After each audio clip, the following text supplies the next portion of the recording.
Well, another Jaguar making some headlines for his actions off the field. Dante Fowler now attracting the wrong kind of attention as the team gets ready to head into training camp. The 3-year veteran charged with simple battery and criminal mischief after being arrested last night. And we've also learned that Fowler was also arrested last year. First, let's begin with last night's arrest. Fowler was taken into custody about 9 p.m., booked into the Pinellas County Jail, and then released about 5 hours later after posting a $650 bond in cash. St. Petersburg police said a witness reported seeing Fowler punch another man after a brief argument. Police said Fowler was driving through the parking lot of the Trellis at the Lakes apartment complex when the victim yelled at Fowler, complaining about his driving, and things escalated when Fowler got out of his vehicle. A witness told police Fowler stomped on the victim's glasses after punching him, then threw a bag of groceries with recently purchased liquor into a nearby lake.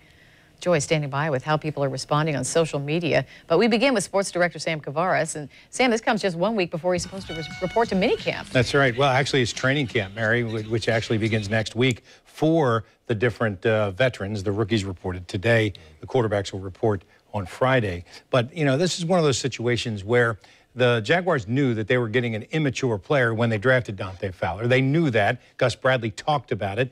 Fowler was 20 years old when he was first drafted, and he has always fought this kind of people coddling him along and getting things done for him and not ever facing the responsibility of being an adult. It happens so often that Bradley mentioned several times during his tenure here with Fowler that he felt like that Fowler was maturing. In fact, in this particular minicamp, which ended in June, both Calais Campbell as well as Malik Jackson and Todd Wash talked specifically about how the maturization process of Fowler in this past year had made him a better player and a better person.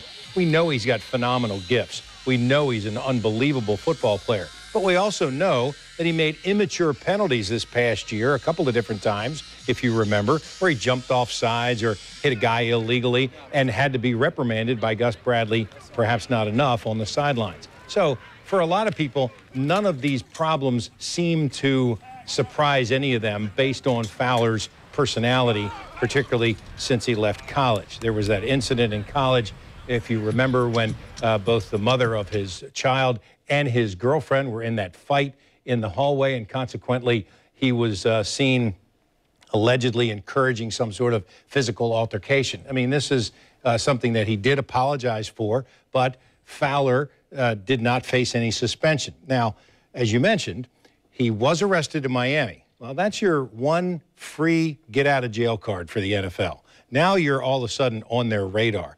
Now that he's been arrested again, not only do we know about that and the numerous speeding tickets he's had in 4 different jurisdictions, but now he is subject to discipline by the league and perhaps by the Jaguars as well. And remember, this is the first public problem we've seen with the Jaguars since Tom Coughlin's return and Doug Marrone, who have a very different idea about discipline and how to execute that than Gus Bradley did in the previous 4 years. I was going to ask, can it be, but maybe we're asking, does it have to be a wake-up call for a young player like this? Well, you certainly hope so. I mean, Fowler is the kind of guy that when you talk to him, you are kind of surprised at how young he seems when you talk to him for a guy who's now 23 years old, that he still seems like he's a, I interview kids all the time. He seems like he's a kid in early high school still when you talk to him. So, you hope that at some point he realizes, okay, this is adult life and consequences are there for your actions. Thank you, Sam. Okay. Well, Joy is standing by with how people are responding to Fowler's arrest on social media. Joy? Mary, Facebook and Twitter has been bustling all day since this news broke. Here's a look at what some people are saying on Twitter. Jason Trent, for example, wrote, "Dante Fowler, why?" Ahmed said, "This man, Dante Fowler, really fought someone because they told him he couldn't drive." Khaled tweeted, "The worst thing about the Dante Fowler situation is that there was only 7 more days until he had to report back for training camp.